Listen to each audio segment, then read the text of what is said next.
Et là, tout d'un coup, le jeune cachalot fonce sur moi à toute vitesse et au dernier moment traîne avec sa queue et vient me heurter délicatement, comme un gros chien qui veut une caresse.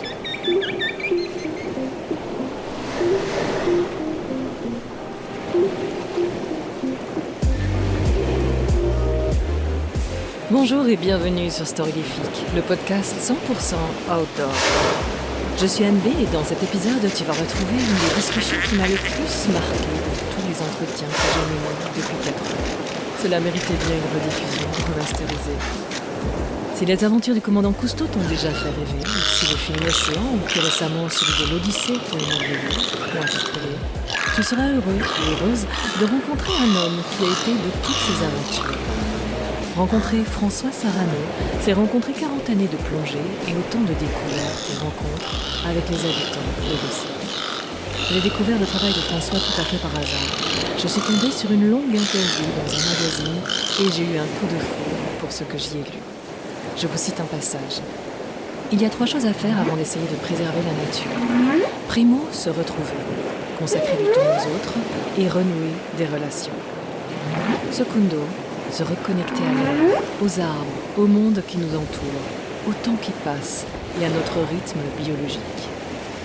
Tertio, s'engager, donner du sens à ce que nous faisons, savoir pourquoi et pour qui on se lève le matin.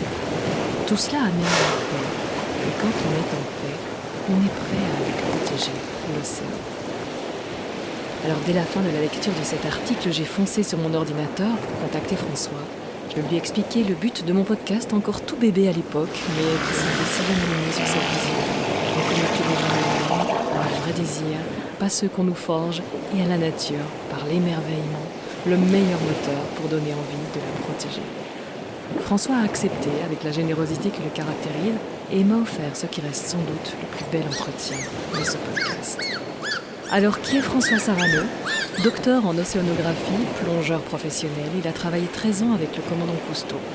Il a ensuite coécrit le film Océan avec Jacques Perrin et fut conseiller scientifique pour le film L'Odyssée, retraçant la vie de Jacques-Yves Cousteau. François n'a de cesse de transmettre sa passion pour l'océan et d'en défendre les droits, notamment avec son association Longitude 180. Vulgarisateur hors pair et merveilleux conteur, il emplit ce jour-là de bleu la petite salle des enregistrements.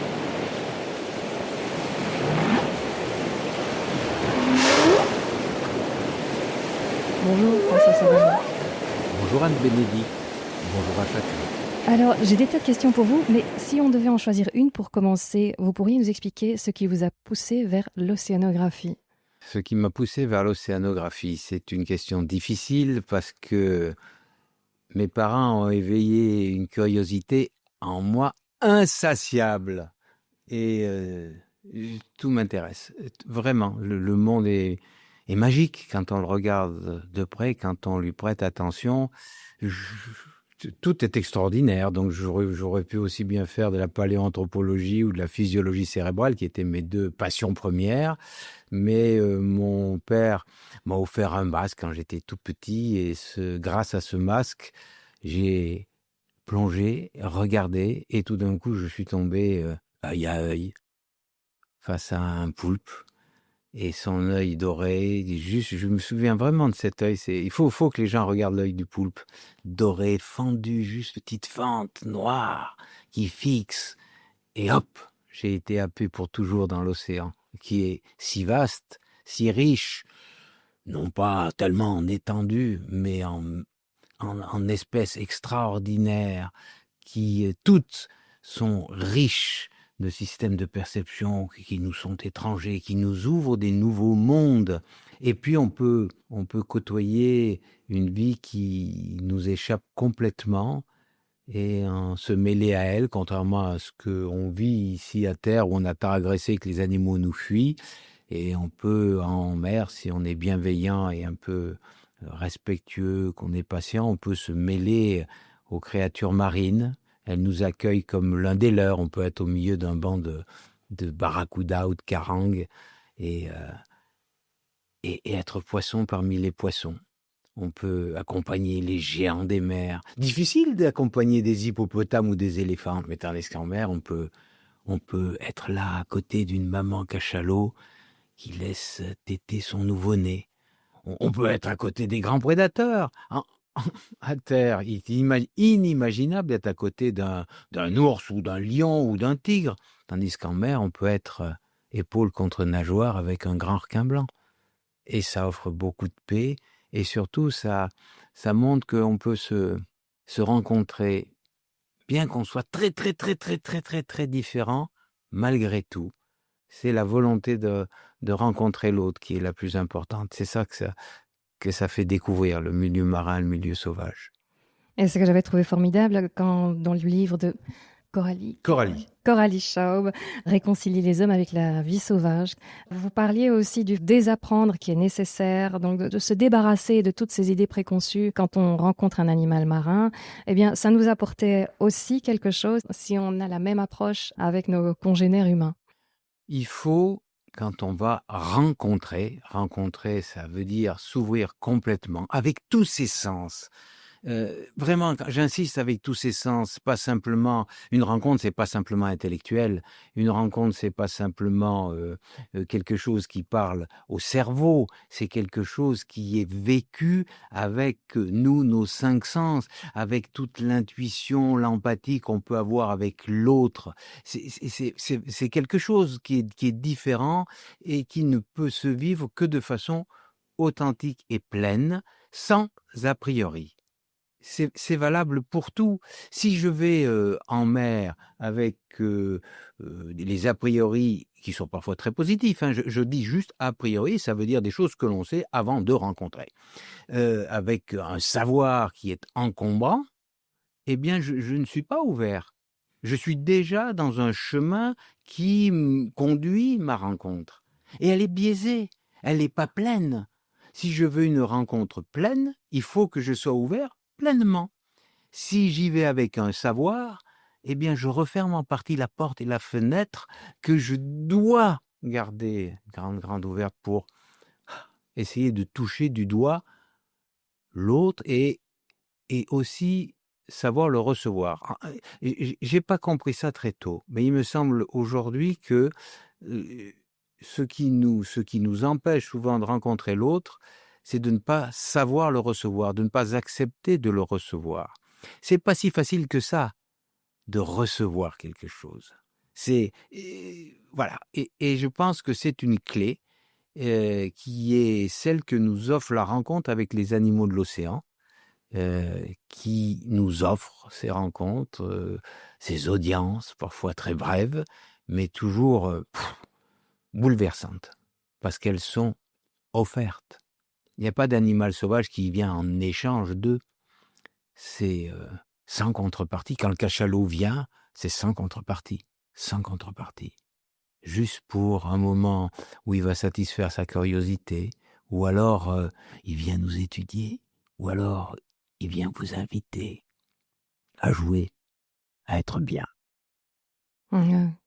Et donc, c'est Cousteau qui vous disait aussi, toujours vous répétez de partir, de plonger sans idées préconçues, vous disiez, et insistez très fort là-dessus pour avoir une vraie rencontre. Absolument.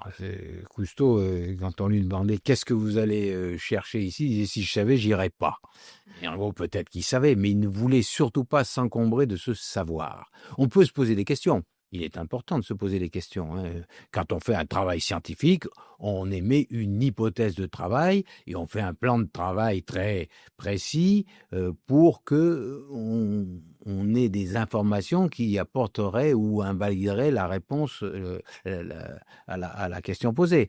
Mais quand on est sur le terrain, on ne doit pas être encombré par cette question, pas être encombré par l'ensemble de toutes les hypothèses d'ailleurs qu'on a émises. Et je pense que bien des fois, nous sommes allés, surtout du temps de Cousteau, hein, avec des a priori sur le terrain, et c'est à tort, et le terrain nous a détrompés assez vivement, assez violemment, et donc j'en ai tiré leçon. Voilà. Qu'est-ce que ça voulait dire à l'époque, faire partie de l'équipe Cousteau? Qu'est-ce que vous retenez de cette époque? En 2 mots, équipe. Le mot est déjà dit ici. Moi, c'est ce que je retiens le plus. À la fois parce que on est tendus, unis vers un même objectif, explorer. Et la deuxième chose, parce qu'on partage ces explorations et que le partage est toujours plus riche que si on le vit par soi-même. Et j'ai revécu ça avec l'équipe de Jacques Perrin pour le film Océan. Et alors, Oli Barbet, Jacques Cluzot, il y a 450 personnes qui ont travaillé sur le film. Et ce qu'il y avait d'extraordinaire, c'est que Jacques Perrin nous rassemblait comme un, avec toute la diversité et la richesse de chacun. Et pourtant, à la fin, il y avait une équipe tendue vers toute cette idée qui était d'être poisson parmi les poissons et de le transmettre aux spectateurs qui iraient au cinéma. Et Jacques Perrin avait cette humilité extraordinaire d'un grand dirigeant, qui est celle de se mettre au service de l'ensemble du projet, bien sûr, mais au service de chacun pour que chacun vive au mieux au sein de cette équipe, une pour la réalisation du projet. Équipe. Mhm. Oui. C'est la définition du leader, en fait, c'est de se mettre à la disposition pour que son équipe puisse, pour que chacun puisse dans l'équipe donner le meilleur de lui-même. Oui, et c'était pas simplement donner le meilleur de lui-même, c'était goûter le meilleur du projet aussi. C'est-à-dire que c'était aussi pour que chacun soit pleinement vivant dans cette aventure. Merci Jacques. Pleinement vivant. Quand je dis pleinement vivant, comment dire, je reprends l'exemple de cette plongée extraordinaire que l'équipe et Jacques Perrin et Jacques Cluzot m'ont offert avec le Grand Requin Blanc. Il y a eu des tas de plongées avec le Grand Requin Blanc. Il y en a eu des dizaines. On a passé des heures et des heures et des heures. Et puis tout d'un coup, il y en a une qui a été extraordinaire où on avait fait beaucoup de plongées avec Didier Noireau qui s'était bien passé, mais jamais il y avait eu de véritable harmonie. On était souvent face à face. Et tout d'un coup, à un moment donné, c'était avec David, on a été emporté par le courant, loin du bateau, et on s'est retrouvé là au milieu du bleu, et une énorme femelle est arrivée, 5,50 m, monstrueuse.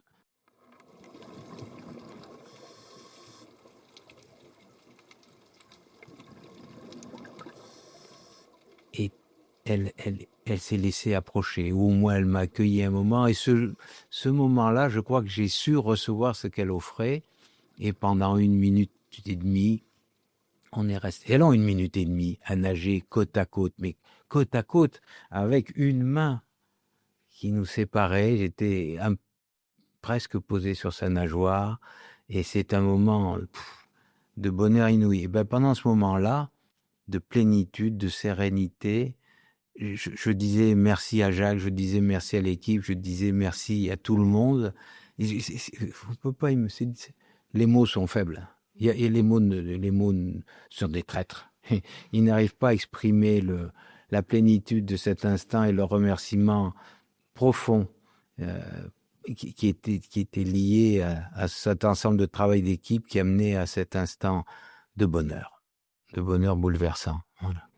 Vous avez justement, c'est chouette d'avoir cette belle image à offrir par votre récit, parce que vous êtes un ardent défenseur de ces bêtes très mal aimées.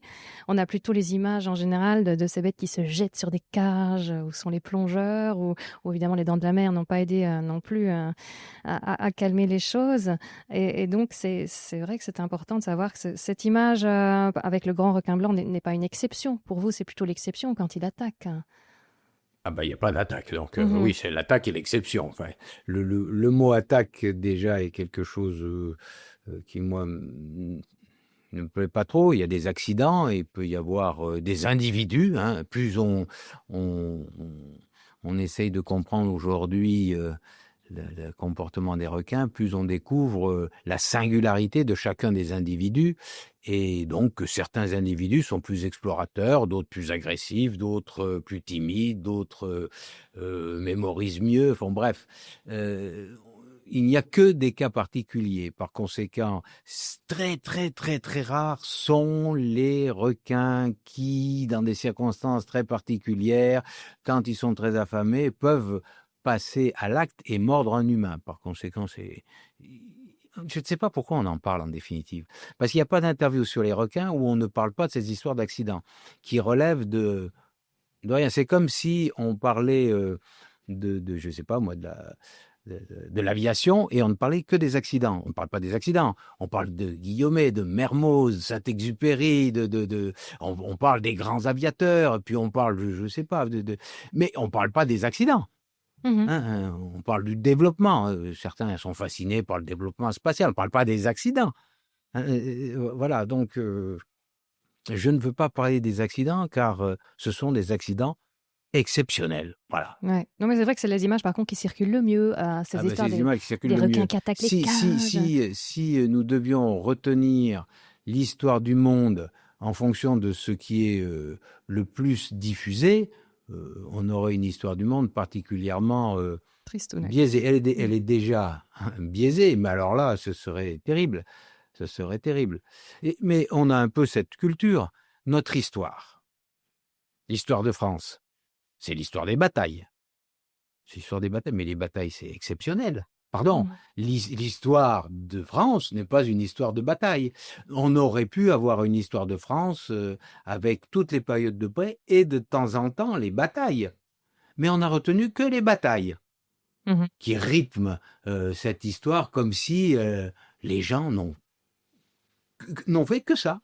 Mhm. Donc on a déjà un esprit qui est marqué par ces erreurs Ouais, rares, tout à fait. heureusement. Je vais intercaler, puisqu'on parle des rencontres animales, je vais intercaler la question de ma petite fille. On va voir c'est laquelle. Est-ce que tu as vu beaucoup de dauphins? Oui, j'ai vu beaucoup de dauphins, mais surtout, j'ai eu des rencontres exceptionnelles avec des dauphins qui, plus joueurs, et peut-être parce qu'ils avaient aussi un peu plus de temps, sont venus me chercher pour passer des moments agréables ensemble. Je me souviens de dauphins qu'on appelle les dauphins obscurs, l'agénorhinque, au Cap Horn. On était dans la forêt de Kelp. On était juste à la lisière de cette forêt et tout d'un coup, une troupe de 5 ou 6 sont arrivés et se sont mis à tourner autour de nous, à danser autour de nous. J'étais avec un ami de la Calypso et pendant 1 heure, on était avec des scooters sous-marins, on a fait des cabrioles, des arabesques, on papillonnait, on nageait ensemble, on virevoltait. Et mon ami Clay Wilcox, cet autre plongeur qui était particulièrement adroit, c'était juste merveilleux à regarder. C'est un moment inoubliable. Et nous avons, pendant toute la plongée, rêvé de filmer ça, puis on n'avait pas de caméra. Et donc, on s'est dit, on va aller chercher la caméra.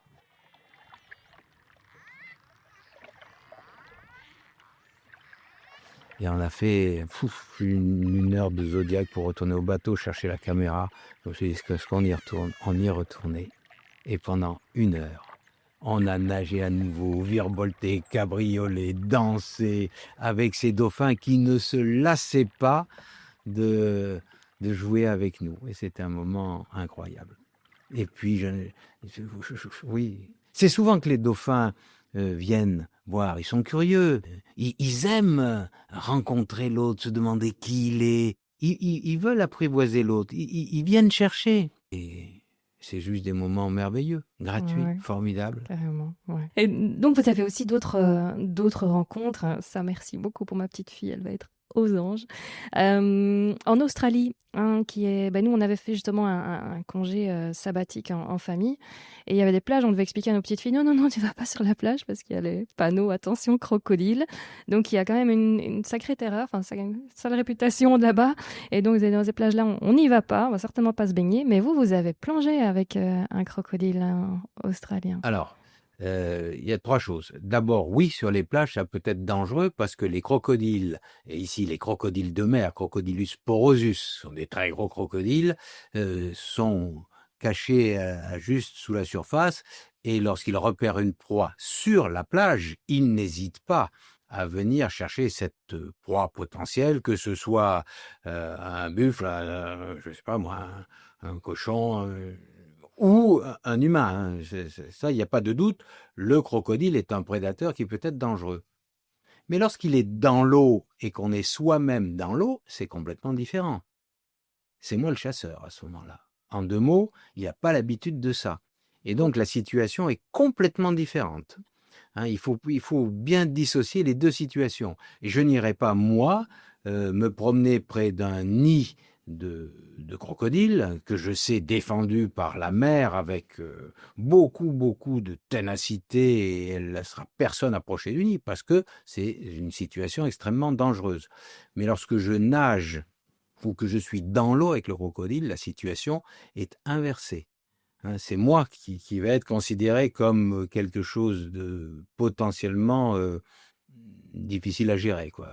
Peut-être pas dangereux, mais enfin, disons, le crocodile ne va pas attaquer. C'est complètement différent. Et donc, c'était en 1987, donc novembre 87, avec la Calypso. J'avais déjà préparé l'expédition avec mon épouse Véronique. Et c'est vrai que lorsque nous demandions aux rangers, aux aborigènes, ou d'ailleurs à quiconque, s'il était possible de plonger avec les crocodiles, on me disait, c'est impossible, vous allez vous faire manger. Et je leur rétorquais, mais sur quelle expérience vous appuyez-vous pour me dire ça? Est-ce que quelqu'un a déjà essayé? Bah non, personne ne veut essayer parce que sinon, il serait mangé. Bon, alors j'ai dit, on va aller voir. Et avec Michel Deloire, caméraman, grand ami, grand caméraman de la Calypso, on a plongé pendant plus d'1 heure avec un grand crocodile de mer qui n'était pas... très gros, mais bon, c'était la première fois au monde qu'on le faisait, donc il fallait sortir des sentiers battus, il fallait aller sur un terrain inconnu et y aller, et c'était formidable. Et puis à l'époque, on était un petit peu moins rigoureux que ce qu'on est aujourd'hui. Je l'ai même caressé, je le ferai pas aujourd'hui. J'insiste là-dessus, par respect pour sa liberté sauvage, je ne l'aurais pas caressé, je ne le caresserai pas aujourd'hui. Mais à ce moment-là, je me suis permis de le caresser et de rester à ses côtés, peut-être un petit peu trop, peut-être un petit peu bouleverser son intimité. Mais bon, c'était l'époque. Oui, ce que j'aime bien aussi, c'est que vous dites le plus beau moment finalement, c'était après la plongée. Ah Partager les après impressions. ça, oui, après ça, évidemment, on partage ça avec toute l'équipe, avec Michel Deloire, avec Frédéric Labouras, avec Bertrand Sion. On est heureux d'avoir vécu ça ensemble. Mmh. On est heureux d'avoir vécu ça ensemble. Tout seul, c'est pas pareil. On vit jamais seul. On n'est que relation.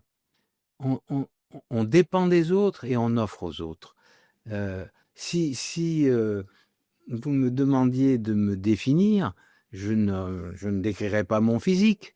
J'essaierais de dire qu'on est ce moment ensemble, et puis que je suis dépendant je dis bien dépendant de mon épouse Véronique, de mes filles Marion Maud, de ma petite fille Ayaté, de mes amis, de Jacques Perrin, de Cousteau, et en définitive, je ne suis que ça. Plus ça va, plus je me dis que nous ne sommes que les relations que nous avons. Ce sont nos relations qui nous définissent. Et on a tort de décrire la morphologie des animaux ou notre morphologie pour nous décrire. Ça ne nous décrit pas plus que le cadavre de Mozart ne décrit Mozart. C'est juste, c'est une erreur, un vrai biais. C'est une réduction qui trahit la réalité de ce que nous sommes. Si je devais me décrire avec mes grandes oreilles, mon nez, c'est ultra moche. Et je crois que tous mes parents, tous mes amis, enfin, m'offrent autre chose. Je suis autre chose.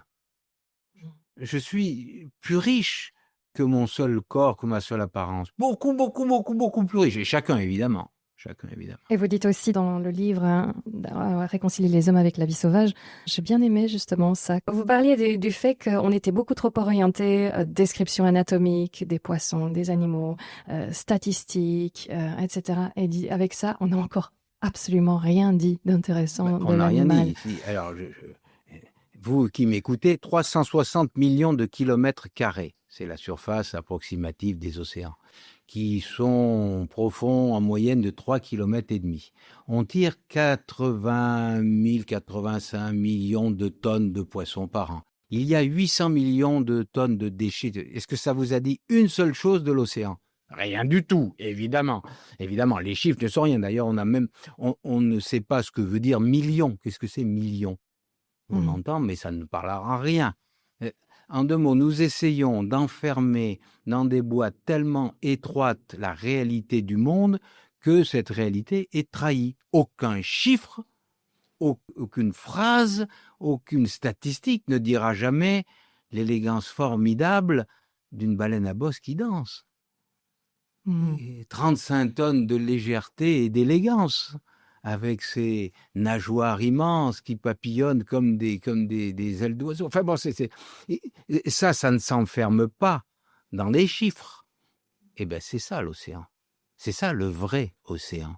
Et c'est ce que Jacques Perrin a si bien réussi à dire dans son film. Pas de chiffres, pas de description, juste l'émerveillement de ce qu'est la vie merveilleuse. Quand vous êtes au théâtre ou quand vous allez voir un ballet, on ne vous dit pas cette jeune danseuse de 17 ans qui pèse 57 kilos a mangé ce matin un petit déjeuner. C'est terrifiant. Non, taisez-vous, regardez-la danser. Eh bien, quand on fait un documentaire, on dit ce cachalot fait 10 mètres et il pèse 25 tonnes. C'est débile. Et ça n'est pas ça. Ça trahit. J'insiste sur le mot trahison, parce que cette réduction est bien plus grave qu'il n'y paraît, parce qu'elle est hors la vie.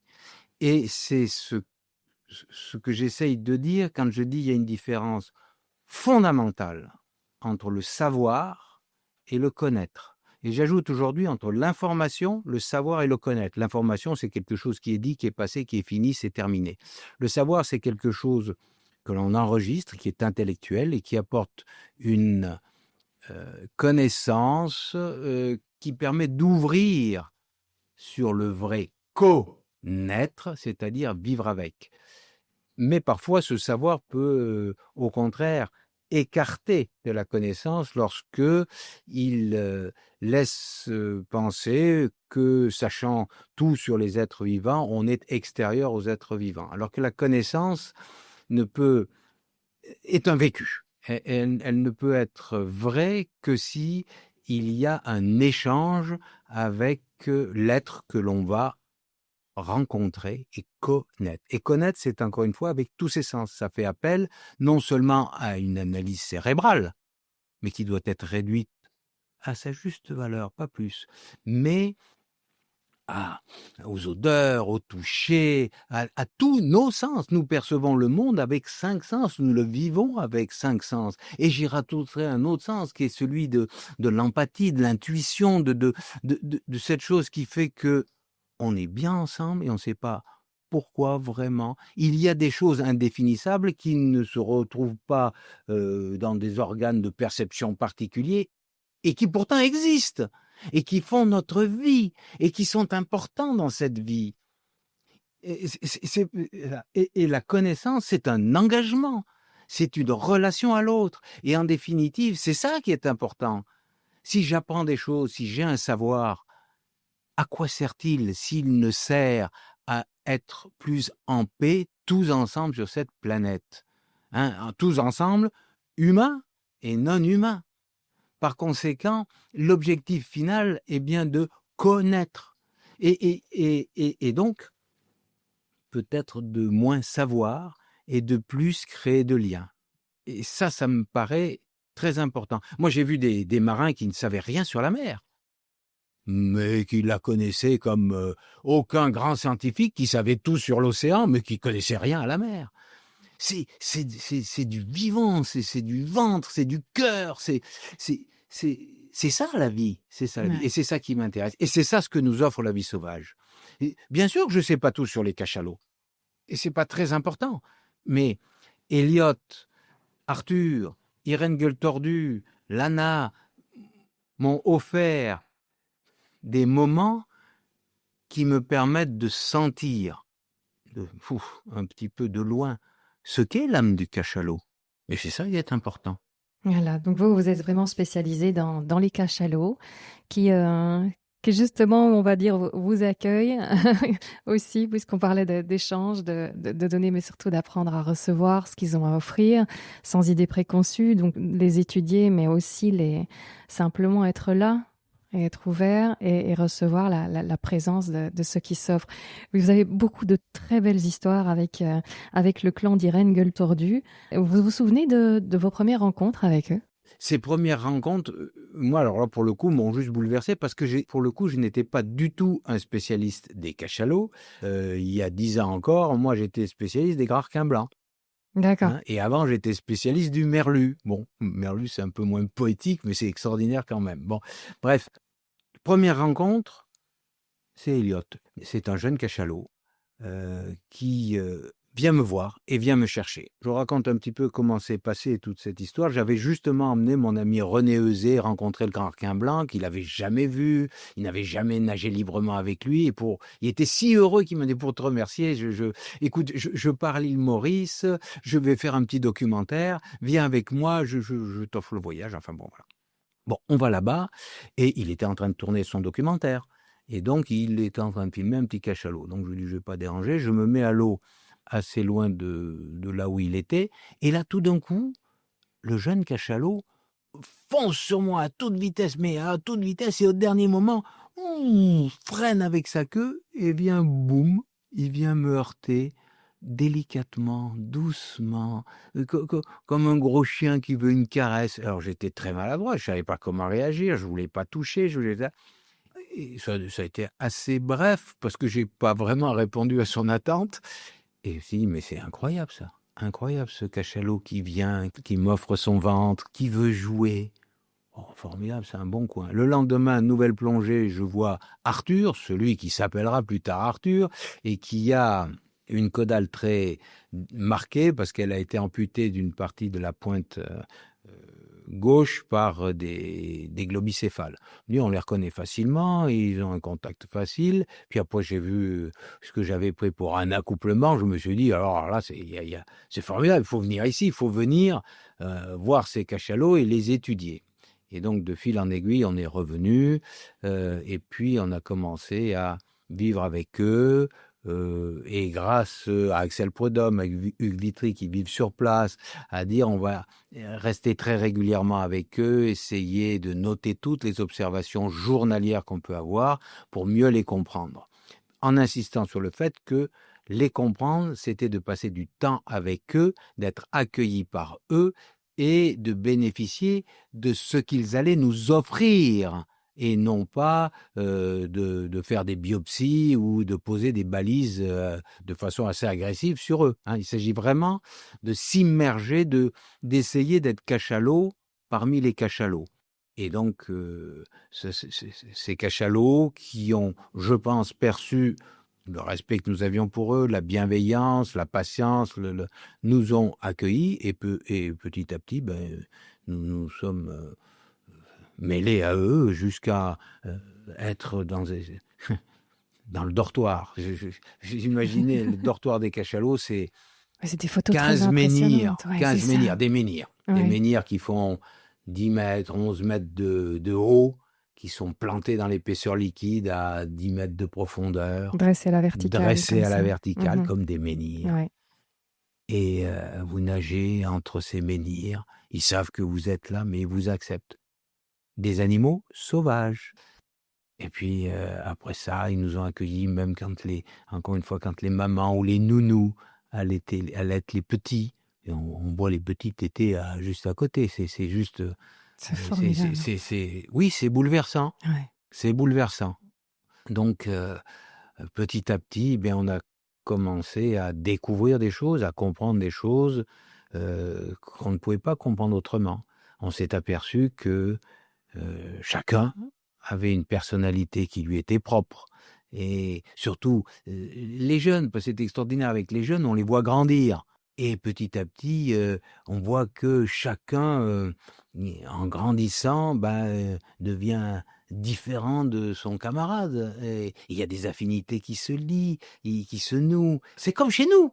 C'est Oui. comme chez nous les humains. Et puis tout d'un coup, on découvre que les petites histoires entre chacun, les petites anecdotes et tout, font la grande histoire de ce clan, qui est 17 femelles adultes et 11 jeunes aujourd'hui, le clan d'Irène Gueule Tordue. D'accord. Donc vous étudiez aussi un peu le langage. J'ai d'ailleurs une question de notre petite fille par rapport au langage des cachalots. Est-ce que tu comprends les cachalots? Est-ce que je comprends les cachalots? Je vais avoir une réponse un peu longue. Personne ne comprendra jamais les cachalots. Ils vivent dans un monde qui est trop différent du nôtre. Ils ont des sens, des systèmes de perception très, très, très différents des nôtres. Ils utilisent en particulier un système de perception, vision de l'environnement qui est l'écolocalisation, qui est le premier sens qu'ils ont. Et puis, ils ont entre guillemets, des objectifs de vie qui sont si différents des nôtres que c'est un autre monde. On ne pourra pas se comprendre, jamais. En revanche, j'insiste sur 2 choses. Le premier, c'est pas parce qu'on ne peut pas se comprendre qu'on ne vit pas ensemble des moments de paix, de bonheur et de plénitude formidables. Pour cela, il suffit simplement d'être bienveillant et de vouloir écouter et comprendre l'autre. C'est le vouloir qui est important. Et la deuxième chose, on peut quand même si on ne comprend pas l'autre, regarder comment il communique et comment cette communication est associée à différents comportements. Alors, la première manière que les cachalots utilisent pour communiquer, c'est la caresse. Ils se caressent beaucoup. Je ne sais pas ce qu'ils disent, je ne sais pas ce qu'ils échangent dans ces caresses, mais ils passent beaucoup de temps à se caresser. Ça veut dire que c'est un moyen de communication essentiel. Aussi essentiel que la maman et son nouveau-né, qui évidemment ne communiquent pas autrement que par des caresses, que par le contact physique. C'est donc un moyen formidablement important d'échanger des choses profondes qu'aucun mot et qu'aucun chiffre ne dira jamais. Aucun poème ne dira jamais ce que dit une caresse, reçue et offerte. Donc, ne pensons pas que la communication par la caresse est un système grossier, frustre de communication. Il est très, très, très profond et essentiel pour nous, les êtres vivants, qui devrions rechercher le bien-être de l'instant et l'offrir. Autre moyen de communication est celui de la communication sonore. Et là, on enregistre effectivement des clics ou des expressions sonores comme celle-ci, à 8 clics, et on peut les associer à des individus et à des comportements. On ne sait pas ce que ça veut dire, mais on sait que quand on entend, si l'autre répond, alors les 2 cachalots se rapprochent et se font des câlins. Ce qui veut dire qu'on peut associer des expressions à des comportements, mais qu'on ne sait pas, encore une fois, ce que ça veut dire. Ça veut peut-être dire on va bien, on va se faire un câlin, ou alors soumets-toi, ou alors on va arrêter cette discussion. Encore une fois, il ne faut pas chercher dans ces expressions sonores une traduction en mots ou en phrases à fortiori. Et après, on s'aperçoit que ces expressions sont aussi propres à chaque clan, à chaque groupe de cachalots, et que cela montre que chaque groupe a, alors pour le coup, entre guillemets, son dialecte propre, son langage propre, et que c'est culturel. Et c'est assez fascinant. Je rajouterai une chose pour essayer de mieux comprendre pourquoi il ne faut pas transformer ça en mots. C'est un petit peu comme la musique. La musique, c'est très, très structuré, c'est très codifié. Il y a des notes, il y a des portées, et ça véhicule énormément d'émotions et parfois d'informations. Et pourtant, on n'écrit pas en mots. On ne traduit pas une symphonie de Mozart en texte. Ça n'a pas de sens. Hein. Et pourtant, c'est quelque chose qui communique énormément. Eh bien, je pense que si nous devions chercher à comprendre le langage des cachalots, langage encore une fois entre guillemets, c'est plutôt dans cette direction qu'il faudrait aller. Oui, ça c'est une belle comparaison. Et vous avez aussi, dans vos moments fabuleux avec eux, d'un Elliot, une fois qui a eu un problème et qui a voulu faire appel à vous. Et ça a généré une petite panique avant de comprendre de quoi il s'agissait. Vous pouvez nous expliquer? Oui, alors il faut revenir un petit peu en arrière.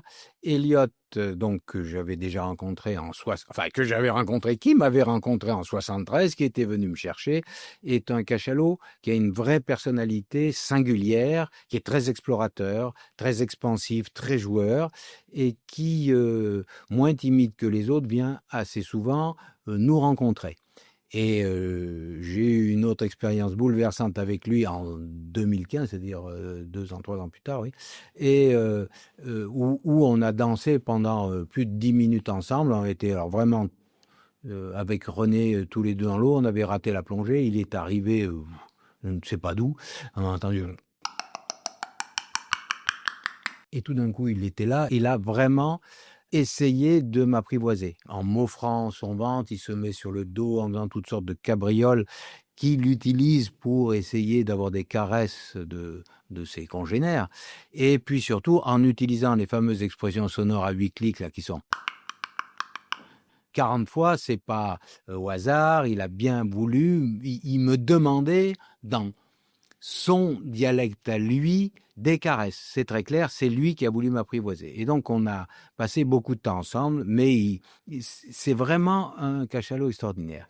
Et Oui, vous disiez dans cette scène-là, ils imitaient, donc il y a une réponse. Il y avait vraiment clairement une réponse. Il y a une réponse. C'est moi qui répondais, et lui, il répondait aussi. Mais c'est vraiment à sa demande. C'était lui qui décidait de tout. C'était lui qui étudiait. C'était lui qui voulait apprivoiser. J'étais plus que le sujet qu'on voulait apprivoiser. Il y a eu une sorte d'inversion des rôles tout à fait étonnante pour le scientifique que j'étais, qui a plutôt l'habitude de regarder l'autre et d'essayer de l'étudier et de voir comment il se comporte. Là, c'était tout à fait l'inverse. Et quand j'ai parfois mes petites filles qui disent « Allez, tu fais tout ce que je te fais », c'est un peu ça qui s'était passé, non? Voilà, c'est un peu ça. Il y a une sorte de dialogue qui s'est établi, en tout cas très paisible et très source de...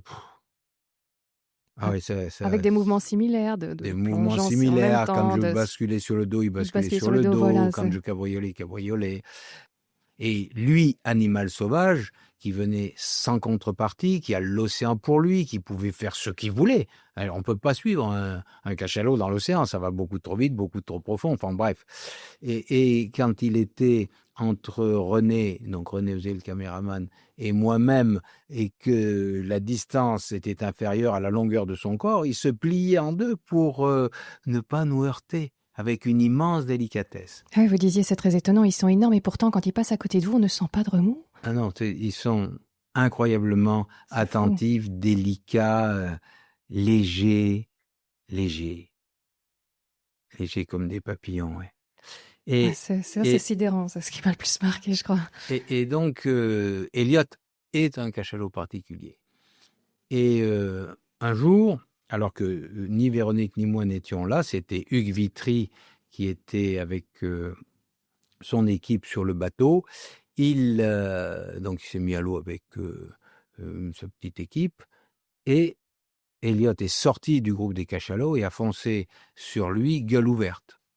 Et inhabituel, très inhabituel, parce que ça semblait agressif. Donc Hugues, à juste titre, a fait sortir tout le monde sur le bateau, mais Elliot a tourné autour du bateau, la gueule hors de l'eau, personne ne comprenait ce qui se passait. Et puis, il est reparti, puisque personne ne réagissait sur le bateau. Hugues est retourné à l'eau, même chose, il a quitté le groupe, il a foncé sur Hugues et puis sur les nageurs, et il les a poursuivis jusqu'au bateau, il a fait le tour du bateau, la gueule ouverte, etc. Et puis il est reparti, pas rien se passer. Et la troisième fois, la même chose. Donc, Hugues ayant fait sortir tout le monde hors de l'eau, allait plier bagages, quoi, et on rentrait parce qu'il semblait qu'aujourd'hui, c'était inapproprié de se mettre à l'eau. Et je crois que c'est Karen qui était là et qui a dit « Mais attends, on arrête tout. Il a un hameçon dans la gueule. » Et donc, Elliot, depuis 2 heures, 3/4 d'heure, essayait de faire comprendre aux humains qu'il avait un problème, qu'il avait un hameçon dans la gueule. et demander de l'aide. Hugues s'est mis à l'eau et a décidé d'essayer d'enlever l'hameçon de la bouche de Elliot. Ce qu'il a fait. Et après ça, Elliot l'a pris sur sa tête, le fait la fête, etc., etc. Et donc, c'est assez extraordinaire. Mais ce qu'il y a de plus extraordinaire, je dis toujours, c'est pas tant la fête et les pleurs et la joie et tout ça, mais c'est toute la démarche qu'il a fallu pour que Elliot fasse appel aux hommes, se contrôle au moment où on enlève l'hameçon, en ouvrant la bouche et pas en la refermant, ça fait mal quand on enlève l'hameçon. Et quand on vous touche les dents chez le dentiste, vous avez envie de mordre le dentiste, mais vous ne le faites pas parce que vous savez que le dentiste est là pour votre bien. Ce qui veut dire que Elliot, le cachalot, a fait un pari, il a accepté le mal, il s'est contrôlé pour un hypothétique mieux futur. Et auparavant, il a fait un premier pari en disant ces grenouilles là qui sont dans l'eau, qui sont bienveillantes, ça, on est bienveillant, peut-être qu'elles vont m'apporter de l'aide. Et il a fait un pari vrai parce qu'il a insisté beaucoup pour demander cette aide. Ça a été long. Et donc, ça montre que ce processus cognitif long qui l'amène à faire plusieurs paris successifs. D'abord, une représentation mentale de personnes qui ne sont pas dans l'eau, puis toute une démarche, contrôle et paris. Eh bien, c'est quelque chose d'extrêmement complexe qui est pas très éloigné de ce que nous faisons, nous, les humains.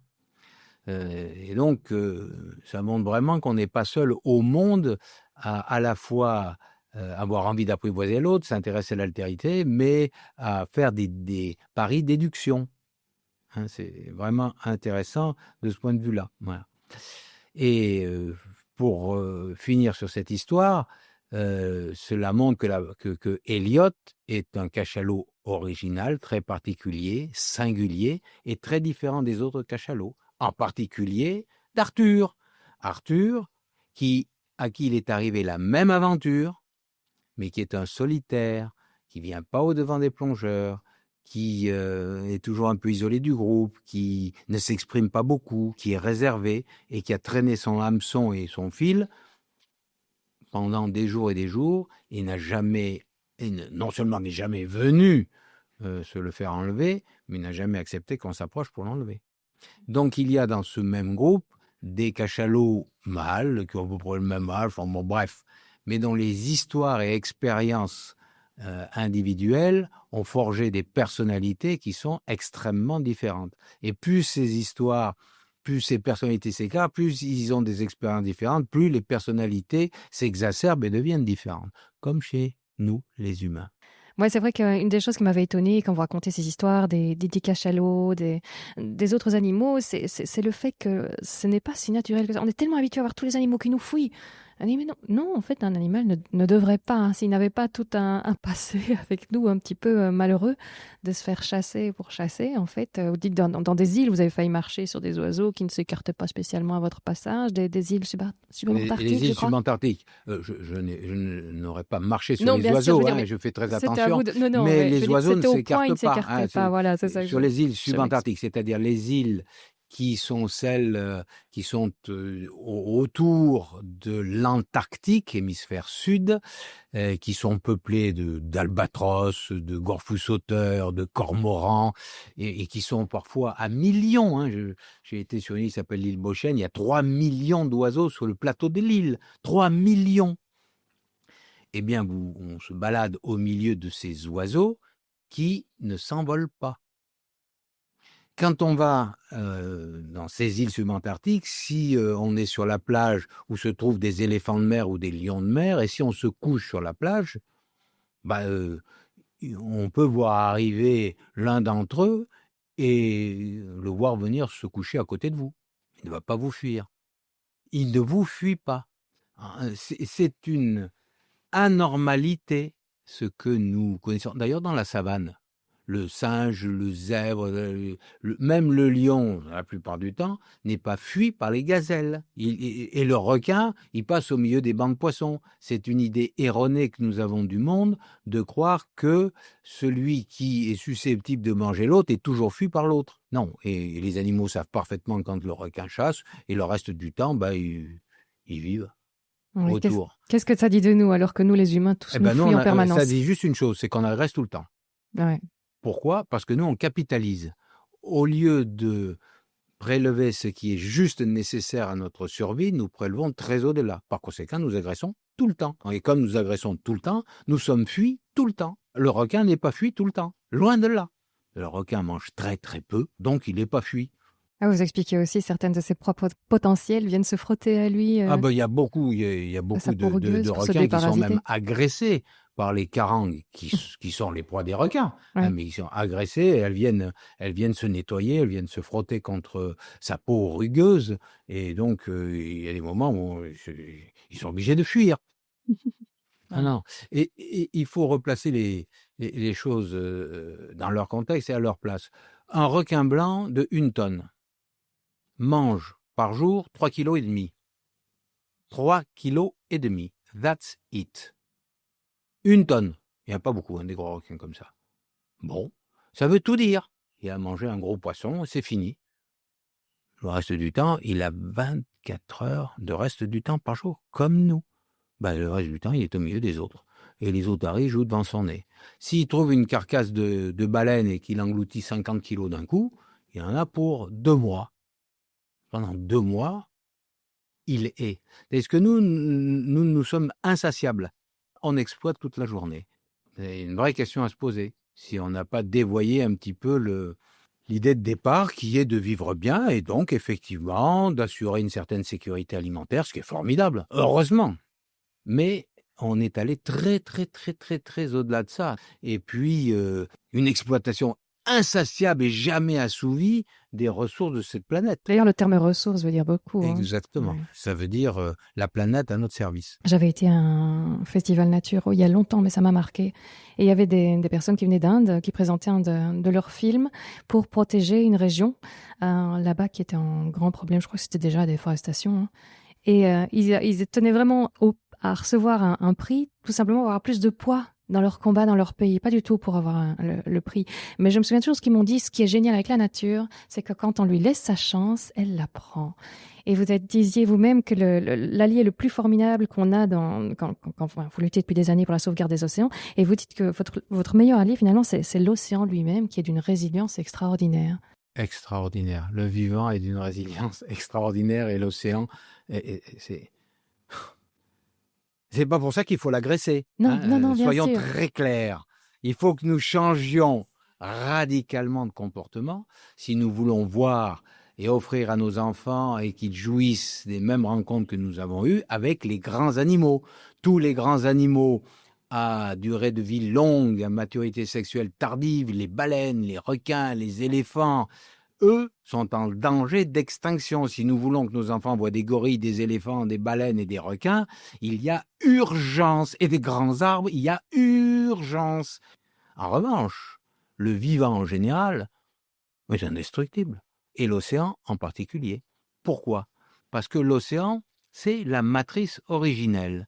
Chaque seconde, les grands courants marins amènent à la surface éclairée de l'océan des sels minéraux, les engrais, qui permettent aux algues de se développer.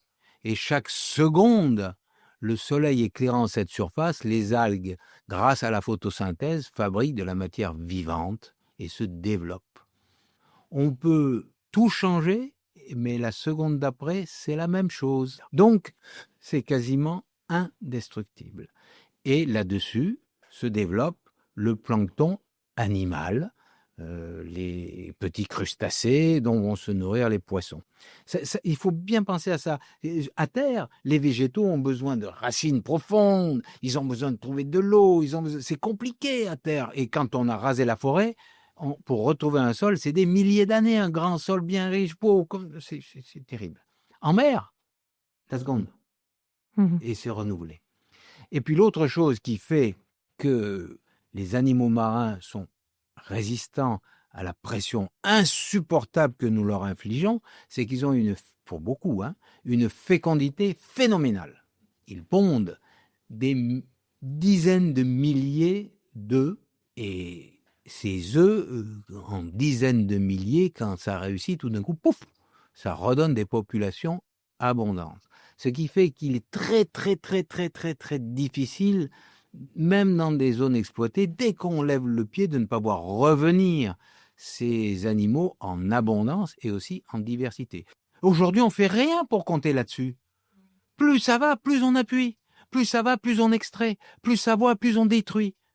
Et on pourrait avoir une Méditerranée extraordinairement riche. On pourrait avoir une Méditerranée qui ressemble à Port-Cros. Pour les plongeurs, ça va parler. Il y a des mérous partout. Il y a 800 mérous autour d'une toute petite île.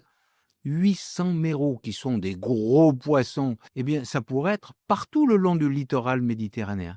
Il suffirait d'arrêter de prélever, pêche de loisirs en particulier. Et la présence donc des mérous veut dire qu'il y a beaucoup d'autres petits poissons. La présence des mérous, la présence de gros prédateurs âgés. Le mérou est un gros prédateur qui peut faire 1 mètre, 1,20 m pour les plus gros, qui peut faire 40 ans. La présence des gros prédateurs âgés est un signe de bonne santé de l'écosystème, parce qu'ils dépendent de tout le monde. C'est les plus fragiles. C'est ceux qui disparaissent en premier. Et pour qu'ils réapparaissent, il faut leur laisser 40 ans. Si on veut savoir si l'écosystème est en bonne santé, s'il est sain et surtout s'il est peu exploité, il suffit de regarder le nombre de grands prédateurs âgés. Encore une fois, c'est ceux qui partent en premier et c'est ceux qui reviennent le plus difficilement. Ouais. Oui, parce que vous aviez dit qu'il y a des réserves marines qui existent beaucoup sur papier, mais qui, dans les faits... C'est-à-dire que le mot réserve marine veut tout et rien dire. À La Réunion, par exemple, aujourd'hui, l'État français autorise le prélèvement des requins jusque dans les zones qui sont même inaccessibles aux scientifiques. On peut dire donc que c'est le pire des exemples qu'on puisse donner et que parfois le mot réserve ne veut rien dire. Mais j'insiste sur le fait que la réserve marine sans prélèvement est la seule solution, très facile, pour offrir à nos enfants une mer dont on n'a même pas idée, tellement elle sera riche. La mer, c'est surabondant. Les populations originelles dans les endroits où on ne pêche pas, ça dépasse l'imagination. Très peu de gens ont vu ces bancs qui n'ont ni commencement ni fin, ce qui est l'ordinaire de l'océan. Mais pour ça, il faut revenir à l'ordinaire, alors qu'aujourd'hui, on est juste avant l'effondrement. C'est-à-dire que tout ce que nous qualifions aussi de gestion des ressources marines, c'est la gestion de la misère, du raclage des fonds de tiroir. Alors que si nous arrêtons de prélever, je dis juste ça, bon, tout de suite ça vient. Et on peut diminuer la pression de prélèvement simplement en arrêtant les prélèvements de loisirs. On n'a plus le droit aujourd'hui de jouer à tuer. Ça, c'est une des scènes qui m'avait le plus marqué dans le film. Je ne sais pas si vous l'aimez ou pas, celui-là, l'Odyssée, qui retraçait justement l'histoire du commandant Cousteau. Mais il y avait une très belle scène, je trouvais, où ses enfants étaient émerveillés dans une petite caverne comme ça, à la richesse qu'il y a là-bas. Et ça avait laissé un excellent souvenir à un de ses fils qui veut y emmener sa fiancée. Et il n'y a plus rien. Et il lève juste la tête, il voit l'industrie. Et c'est d'une délicatesse, la manière dont c'est fait dans le film. Ça, c'était vraiment un très beau moment, je trouve. Mais... C'est moi le plongeur. C'est vous le plongeur ? C'est moi qui double Cousteau dans ce film-là et dans La grotte en Yougoslavie. En 2 mots, l'Odyssée, oui, c'est un film. C'est pas toute la vie de Cousteau, mais j'ai eu la chance, on m'a invité à doubler Lambert Wilson qui joue Cousteau. Ouais. Et donc toute cette partie dans la grotte, toute la partie où Cousteau débute la plongée, les premiers films. C'est moi qui ai eu la chance d'être invité à faire la doublure de Lambert Wilson. Donc j'aime particulièrement le petit moment de danse ensemble autour du rocher, voilà, parce que ça a été une improvisation. Voilà. Donc oui, j'aime bien ça. Après ça, il faut voir que c'est plus l'histoire de Philippe, c'est donc Philippe, ce fils, et puis ce n'est qu'une partie de l'histoire incroyable de Cousteau, qui est beaucoup plus longue que celle décrite dans le film, qui est en gros une très très petite partie de sa vie et de son œuvre. Mais là, sur l'appauvrissement de la Méditerranée, j'ai trouvé Absolument. que ça avait été dit d'une manière absolument Ouais, délicate et ouais, qui en ouais. disait beaucoup. Ah oui, oui, oui. Et donc, juste quand je disais que quand la nature, quand on lui donne sa chance, elle la prend, c'était pas du tout pour dire, oh, ça va, on peut y aller, suffira qu'on arrête un Mais moment, bon, ça reprend. nous, Mais c'est un heureusement. message d'espoir parce qu'il y a tellement de gens Exactement. désespérés en se disant presque, bah, foutu pour foutu. Non, mais alors, les exemples sont là pour témoigner. Oui. Si on fait des réserves marines, ça marche à tous les coups Oui. lorsque ces réserves sont des réserves sans prélèvement. Mhm. Encore une fois, Porquerolles en est un exemple formidable. Hein. C'est d'un tout petit endroit, une toute petite îlot. Autour de cet îlot, il y a une faune d'une richesse exceptionnelle avec, encore une fois, ces gros poissons que sont les mérous, ces gros prédateurs que sont les mérous, et il y en a 800. Et c'est l'endroit où il y a le plus de plongeurs au monde, une densité incroyable de plongeurs autour de ce petit îlot, et tout le monde vit bien. Et c'est d'une richesse formidable. Tout ça parce qu'encore une fois, on ne prélève pas, ou très très peu. Donc, ça peut être comme ça partout. Et quand on fait une protection spécifique, typiquement les grands cétacés ou les pinnipèdes, les phoques, les otaries, à ce moment-là, on revoit revenir les populations à des niveaux qui sont suffisants pour dire qu'ils sont hors de danger. Tant qu'il y a des populations qui sont là encore un petit peu viables, il faut surtout prendre notre chance et de les voir revenir, parce que c'est bouleversant de nager avec ces animaux. Tout à fait. J'aimais beaucoup quand quelque chose que vous avez dit, c'est le désespoir est égoïste, l'espoir est altruiste et le changement est empathique. C'est parce que je te connais et parce que je t'aime que je change et c'est pour toi que je le fais. Et donc voilà, pour vous cette rencontre, par exemple dans les réserves, vous vous dites surtout n'empêchez pas les gens d'aller dans les réserves, qu'ils aillent rencontrer, c'est les Sans plongeurs. rencontre, il n'y a pas de connaissance, il n'y a pas d'empathie, il n'y a pas d'envie. Un chiffre ne me fera jamais changer. On me dit il y a 800 millions de tonnes de plastique, il faut arrêter d'en mettre. Je m'en fous, j'ai rien compris. Mais quand je vois Tache Blanche ou Elliot en train de mâchouiller un plastique et que je vois le cadavre de mon ami qui est éventré avec des plastiques plein le ventre, à ce moment-là, en gros, c'est une sorte de banalité que je dis, mais c'est ça, on est touché par ceux qu'on a rencontrés. Oui. Et les yeux dans les yeux, pas dans les livres. On n'apprend pas ça dans les livres. Ça n'est pas possible.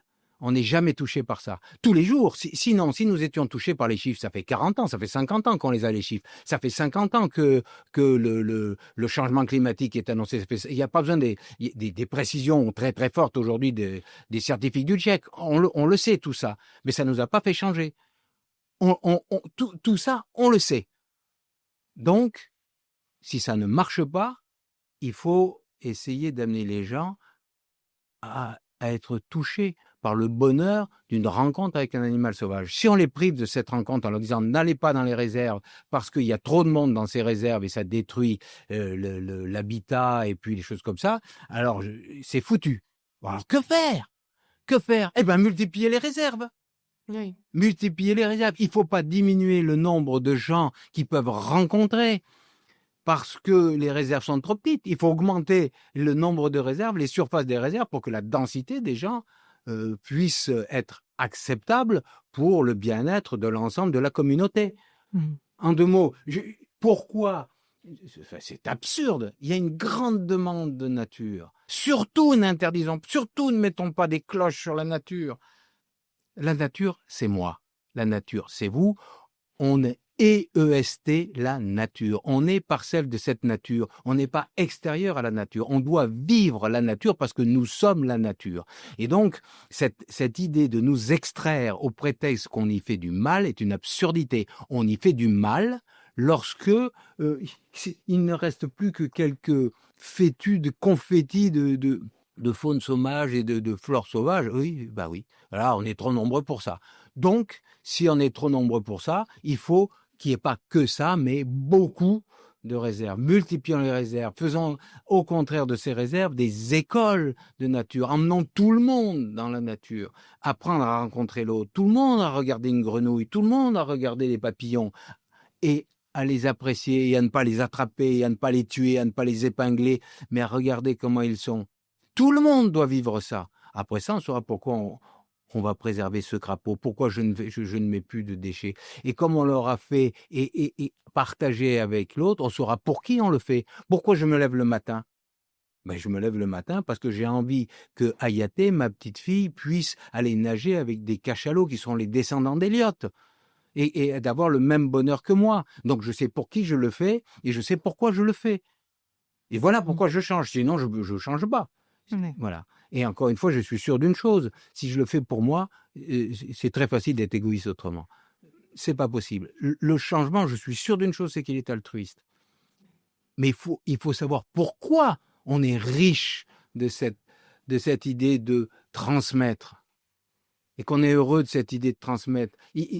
C'est ça. Et pour en être persuadé, je crois qu'il faut qu'au départ, chaque jour, et c'est ultra simple, en se levant, on prête attention à ce qui nous entoure. Bonjour, Anne-Bénédicte. Bonjour, le pin parasol. Bonjour, les lauriers. Et quand je dis bonjour, je regarde, les yeux dans les yeux, et je prête attention. Et tout d'un coup, vous existez, vous qui m'écoutez, je pense à vous, et vous existez, le laurier existe, le moineau qui vient de se poser existe, alors que sinon, rien n'existe. N'existe que ce à qui, ce CEUX, ce à quoi, ce CE, vous prêtez attention. Et tout d'un coup, vous découvrez que vous êtes riche de tous ceux à qui vous prêtez attention. Et que cette richesse ne prive personne et que vous pouvez l'offrir. Le matin avec Véronique, quand on se lève, on a la chance d'avoir des arbres autour de nous, on regarde sur les feuilles, les oiseaux, les gouttes d'eau. Les gouttes d'eau, quand le soleil brille dans les gouttes d'eau, c'est des diamants. C'est aussi beau qu'un diamant, un vrai de vrai. En plus, c'est éphémère, c'est fragile. Donc cette offrande est merveilleuse et unique. Et unique. Et on ne prive personne de cette richesse. Au contraire, en la mettant en avant, on peut l'offrir. Dites bonjour, prêtez attention et le monde sera beau. Oui, on aura moins de besoins parce qu'on sera beaucoup plus rempli à l'intérieur. Exactement. Voilà, pour rejoindre quelqu'un que vous appréciez beaucoup, Pierre Rabhi. Oui, Pierre Rabhi. Et alors, ce qu'il y a d'intéressant, c'est que par une approche très différente, lui, c'est un terrien, lui, c'est un paysan, lui, qui était d'abord un habitant du désert, hein, c'est quelqu'un qui vient de la terre, et il y a quelque chose qui nous réunit, c'est d'abord l'amour de la beauté auquel on prête attention. Hein, et ça, je crois que c'est vraiment important. Et ensuite, de dire, cette beauté, elle m'a tellement apporté que je veux l'offrir à ceux que j'aime. Et le jour où vous dites ça, vous aimez le monde entier. Voilà, j'en c'est suis persuadée extraordinaire. aussi. Et puis, cette idée qu'elle vous permet une sobriété consentie. Et heureuse, pour reprendre Et ces mots. heureuse, comme pour reprendre Pierre. Mais consentie. C'est sûr que la sobriété qui est imposée, le manque, c'est insoutenable. Oui. Mais on peut tout savoir suffisamment, et lorsque tout d'un coup on complète ce suffisamment par cette attention à ce qui nous entoure, alors on est les plus riches, parce qu'on peut l'offrir à tout le monde. Ouais. Ah bah, je crois que c'est un beau mot de la fin. Est-ce qu'il y a une question que vous auriez souhaité que je vous pose, que je ne vous ai pas posée? Je voudrais juste dire, je crois vraiment à cette idée de prêter attention et de le partager, vraiment. Et après ça, on peut tout faire, on peut changer. Vous avez des siècles de moines bouddhistes qui diront exactement la même chose. Mais c'est intéressant, parce que ça veut dire qu'un intellectuel comme moi ou quelqu'un de terrain comme Pierre Rabhi, qui arrive par des voies différentes, vont dans une direction qui est en fait de quête de paix, qui converge. Oui, tout à fait. Moi, ça me fascine. Donc c'est intéressant. Ah, tout à fait.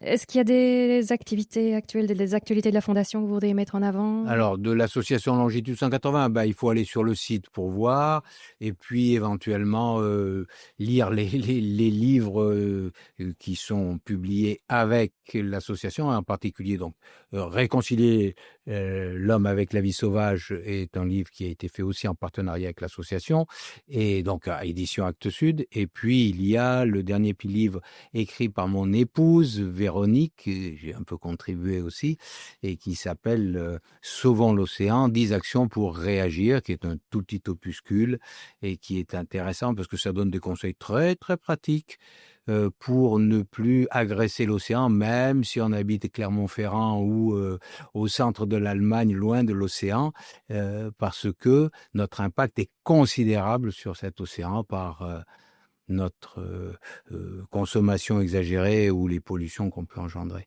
Donc il s'agit de regarder un peu différemment pour offrir à ses enfants une mer riche. Et alors, il y a aussi la petite fille qui marchait sur l'océan pour les pour enfants. les plus petits. Voilà. C'est pour les plus petits et les parents.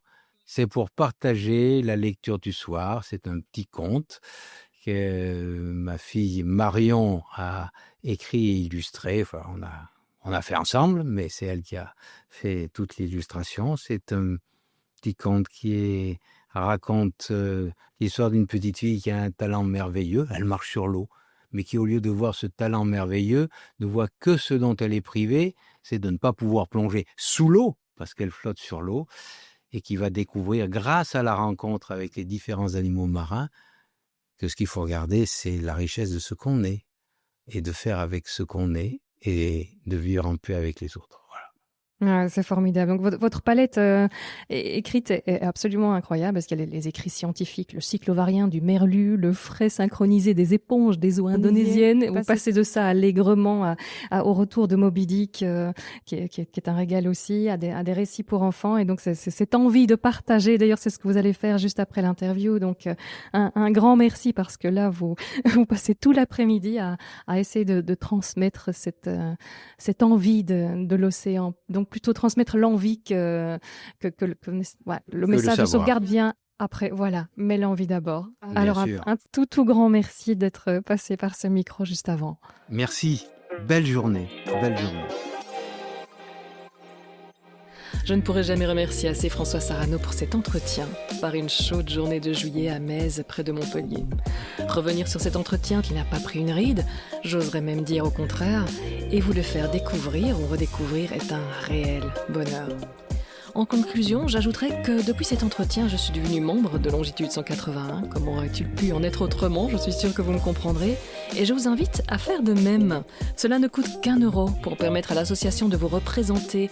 Et plus l'association compte de membres, plus ils ont du poids dans les négociations à haut niveau. Associé à Wild Legal, Longitude 181 milite activement en ce moment pour faire reconnaître les droits de l'océan en cette année des océans et de l'UNOC qui s'est tenue en juin à Nice. Alors aidez-les à aider le vivant, aidez-les à nous aider, car c'est notre avenir à tous, humains inclus, qu'il s'agit. Je vous mets dans les notes de l'épisode le lien direct pour devenir membre de Longitude 181 et bien sûr également tous les liens utiles mentionnés pendant notre discussion. Si vous aimez les photos, par exemple, pour voir ce moment incroyable où François nage avec Lady Mystery, le grand requin blanc, ou côtoie les cachalots du clan d'Irène, suivez le lien vers la page de l'épisode sur storylefique.com. Vous aimez les films? Alors je vous mets aussi les liens vers les bandes annonces des films Océan et l'Odyssée dont on vous a parlé, ça vaut la peine. Comme toujours, je termine en vous demandant de faire un petit geste tout simple qui fait un monde de différence pour le podcast. Parlez-en autour de vous, car plus il y a d'oreilles, plus je peux faire évoluer le projet de reforestation qui sous-tend ce podcast. Un grand merci d'avance, vous êtes formidables. À bientôt.